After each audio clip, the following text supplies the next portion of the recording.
Yo mga guys, it's Sunday and it's weekend time, so I want to share with you a recipe. It's caramel bread pudding ni Kunching.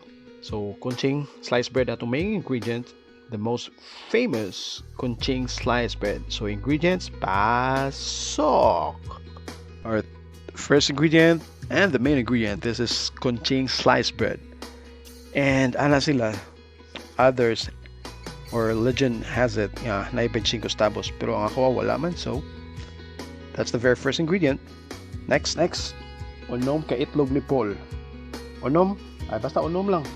And kani si Paul, usa ni ka batan-on nga tindero nga silingan namo. So nice kani ang eggs, unom ni kabuok, okay?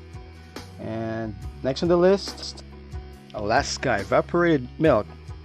Kibaw medyo tanang feelings mo evaporate ra na. So it doesn't matter unsa nga brand mo pilion kani ang available kay Alaska man. So mo ang gipili. And next guys, the condensed milk or condensed creamer, Daisy ang gipili kay para at least malang sa eggs matilawan ako balik. And as you can probably notice, na sila sa basurahan. Evaporated milk o si Daisy condensed creamer.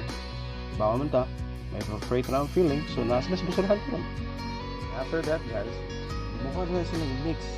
Dugmuk kang maayo, dugmuk ka. Ako nga bahalag ng sakitan ka. Anyway, eventually this will let you eat like a really great recipe.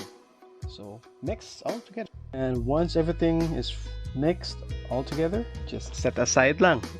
Put like plastic cover and then ibutang sa ref para mabuglawan. At least man lang mabugnawan sa dimong feeling sa iyaha, right?